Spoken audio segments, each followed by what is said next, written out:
Hello! Welcome to my first vlog. This is so... I have no idea how to start it, so...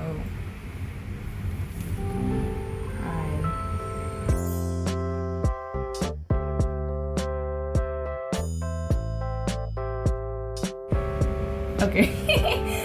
So, for my first video, I would be sharing my volunteer life experience, and I can't share the entire thing because it's gonna take so long.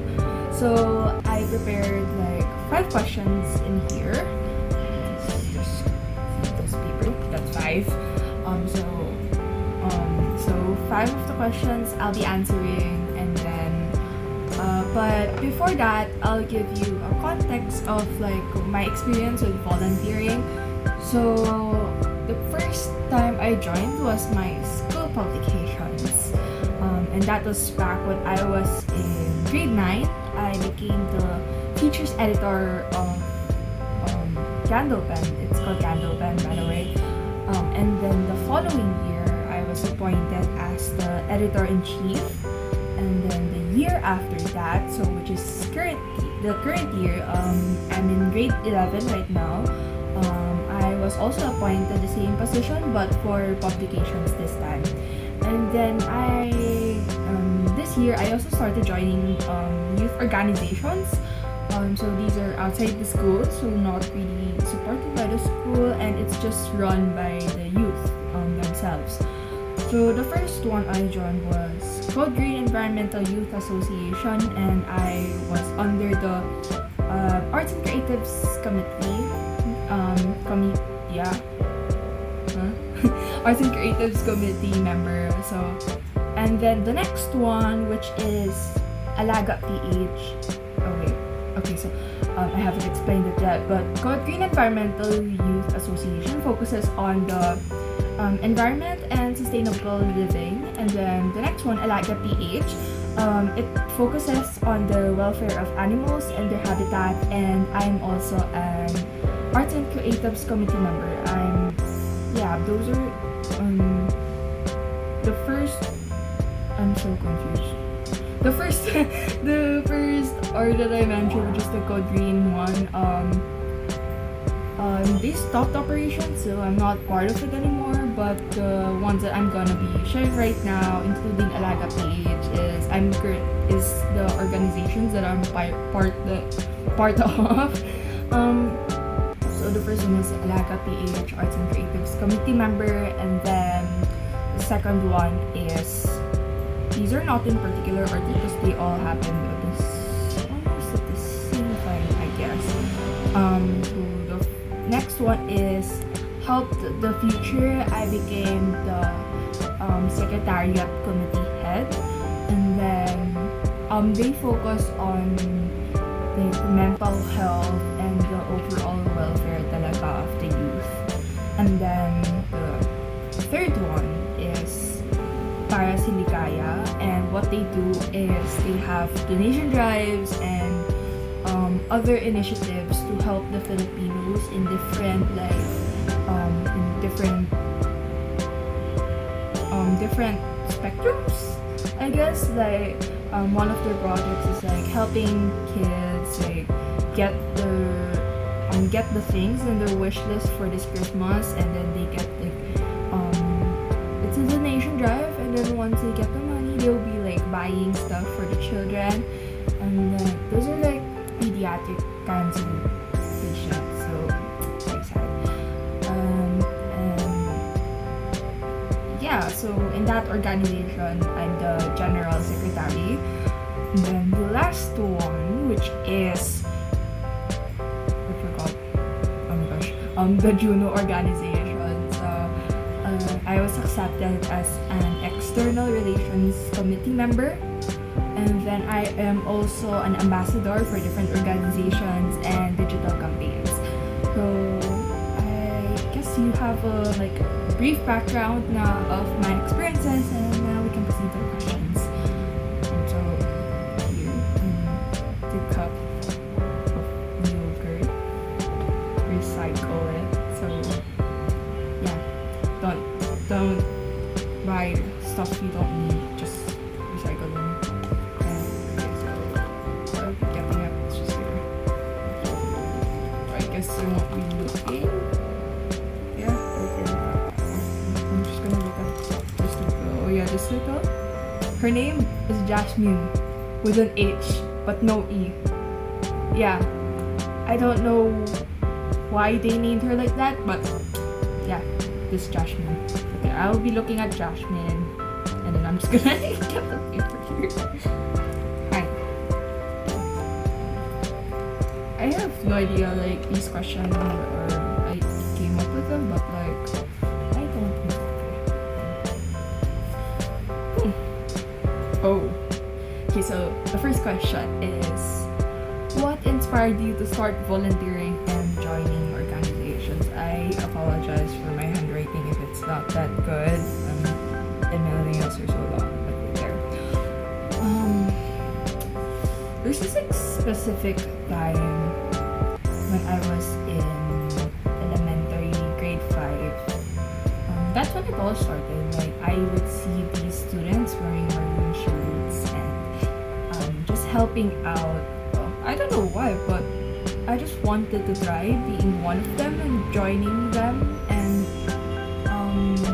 I guess the main thing was like helping. That's what I wanted to do.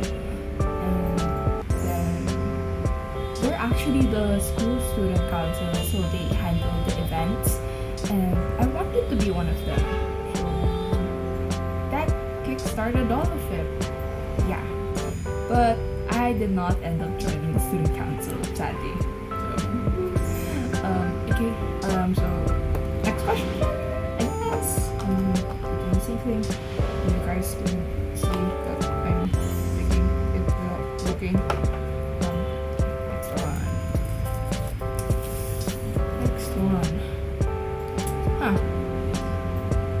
Oh my gosh, wrong grammar. But how did volunteering help me as a person? Show you guys. My hands are shaky. So, how did it help me as a person? I guess it helped me understand people's situation more and really be more aware of everything that's going on in the world. Because I used to be like a very quiet, innocent kid, and I don't know what is going on. So joining organizations really opened my eyes to all of these things, and I learned a lot about the different advocacies, like I mentioned the environment, the animals, and different life conditions, situations that people experience. So yeah, and then in addition to that, I also learned some hard skills, I guess, do skills using Google Sheets, because it's when I didn't join organizations, I wouldn't know how to use Google Sheets. Like I never knew that there were like coding stuff in it. So the only time I knew about that was when I joined organizations. And I guess also the leadership styles, management styles, because I did not have one back then. Yeah, so it just made me see there are different styles and they work depending on how suitable they are to you. So you gotta find your own thing. I think that's like a general lesson that we can learn in life. You gotta own your own path. You have to like do it your own, because if you just follow in someone's footsteps, then it's not gonna go well. So follow your own path. And then I also learned, I keep on going back and forth. overall managing and more on publication materials. They're called hubmats in for short, and they're the things that you post in like in different media platforms. So everything that you post they're called hubmats. So it can be either posters, videos, infographics, all that. So I learned how to properly fit it according to the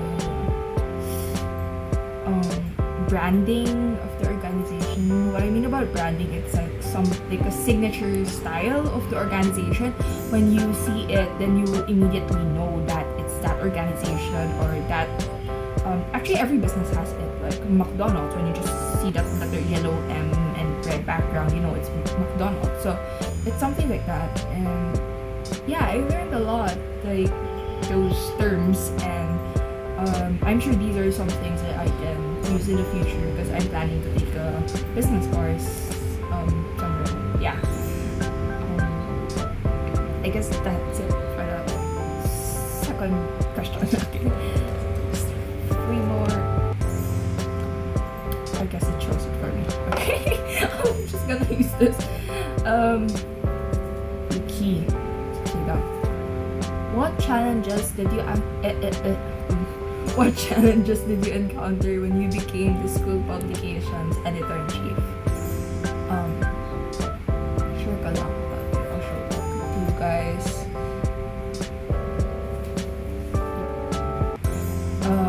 That's why I included this question here because during that time we were trying to revive the candle pen. And then all of us were like most of the members were just new to candle pen, like it was our first year. So I included this because at that time I was the youngest among those who were shortlisted for the IC, and I just never expected it that I'm gonna be the chosen one. That sounds so big. But it's really a big step for me because I don't really usually have leadership positions in the classroom or or anywhere else. So it's a whole new environment. So there was a lot of exploring, and it's really true that they say that you're never ready unless you actually do it. So I wasn't expecting so much things when I was placed into that position. I thought it was gonna be easy. I thought it was gonna be easier than I thought, but nope. The pandemic actually came at that time. So 2020, school year 2020 to 2021, and all of us were adjusting. So one of the challenges, I guess, is those are actually a lot, but one thing is I think the most common one would be communication during the time of the pandemic, because I still remember nung face-to-face, we don't usually use like messaging platforms like Messenger. We would usually just message for homework that for example forgot, or just we barely use it. So it was like we were all diving into the world of technology, and that's the time where like so it's really hard because you don't see the body language of the people that you're talking to, and then you don't really, you just don't know, you just rely on the words, so you don't know what they're feeling, so you can't really judge if they're okay with what you're saying or what they think about it in general. So yeah, that became a challenge, and also doing things on my own. Like we added new programs back then, like Candle and Radio, because we just usually publish monthly issues, but since the pandemic came, we added podcasts, and all of that was kinda it was a lot. But I'm glad that there were people to help me out. So even though they were kind of like hard. It was rough, but I'm really glad to have people around me to help through that year. So yep, another lesson, guys. If you need help, just ask, because even the greatest leader doesn't know everything. They sometimes a great leader doesn't mean that you have to be good at everything. You should be able to the only thing that you're supposed to be doing, like your main job, is to group people together and make sure that you're growing as an individual and as like a team. So I think that's the main thing that I learned from those. So I guess moving on to the next question.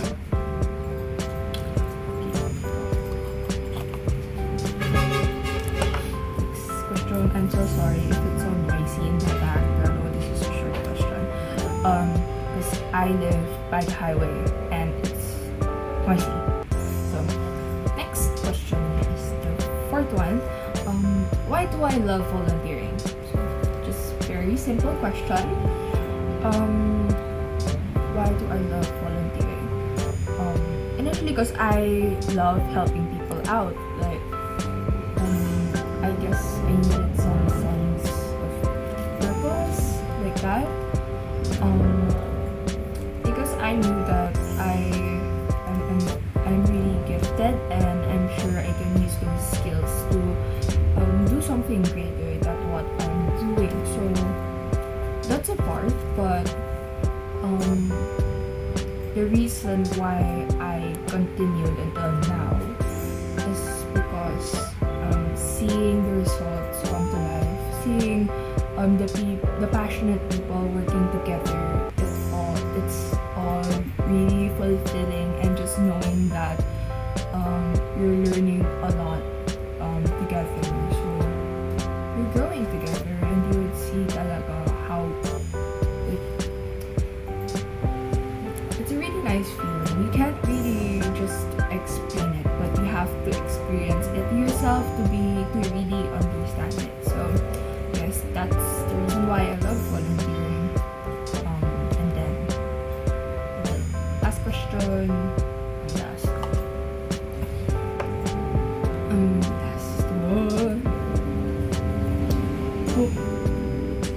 How is being in an outside youth organization different from a school-based one? That's a question. Oh my gosh. I should have put this in a small piece of paper. This is so. And you're wondering why my handwriting is different now here, because I don't know. I would say outside youth organizations are what you see at first is that they're really big, unlike the school-based ones. They're really, it feels limited. Like, it feels like there are not much people joining because it's just a closed community, so it's not like everyone is welcome to join. And then I guess I would say the characteristics of school-based one first, since that's the first thing I experienced. School-based one, you have a moderator, so there's a person to guide you, there's a person to tell you if this is good, this is bad, this is and give suggestions and different perspectives. They can also like assist you with the different processes and teach you how to do this and that. And then it's more, I guess, this only applies to our school, but it's kind of conservative. So there's like there's restrictions that you can't do and you can do. So you really have to make sure that you receive as few like bad feedback as you can, because there are a lot of factors like parents or actually teachers, students. You really have to make sure that they're okay. And with outside youth organizations, it's you're more free to do your own thing, and there are a lot of people in your organization. So the division of workload is more lighter. And then, although the hard thing about this is that all the documents, all the certification to make you a registered organization, it's harder because you still need to make it like registered, and then you need to get funding, and getting funding from people is really hard. But unlike in school-based one, although it's also hard, but we can request from the school, and usually it's included in the tuition fee now, so it's somewhat easier than being in an outside youth organization.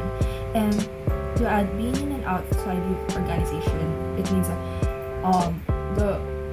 only the youth, specifically like youth talaga, they're just like teenagers leading an entire organization, and they don't really have a mentor right there to help them through all the projects and stuff, and all the ideas, all the projects, all that they have to do it on their own. So it's harder overall. The efforts ng youth out there is really commendable, and like starting up their own organizations, it's really hard. I would say just from managing the school-based one, it's really hard. But imagine if you don't really have someone to guide you, it's really hard. And I actually I forgot the word. I actually look up to them because of that. They're just amazing on how passionate they are, and how far they are willing to go to be able to help the community and actually make the world a better place. So I guess overall, I would like to say that if you have an opportunity to be in leadership positions, whether it's just in your schoolwork, in like group work, or in or just in something that you don't usually do, I encourage you to just do it. Don't think about it too much, and you'll never know where you end up. So, and also in volunteering, I mean, it's a really good hobby, because it's the only one that stuck to me. And just try it, go for it. You'll never know where you'll end up, and you'll never know how far you go. So, and you'll see the impact that you've made, even just a small thing, just a small contribution, like translating a short text. It can help like a lot of students already. It can help a lot of people. So no matter how small the act you're doing is, just know that there are a lot of people out there who need your help, and you just really can't see how big of an impact you're doing until you see it in a bigger scale. Yeah, so I guess that's it for today's vlog. If you want me to like make sharing of the whole experience and how I started volunteering, I guess if this video reaches 50 likes, I'll do the next one. So I guess that's it for today, and congratulations if you made it to the end of the video, because this is kinda long. And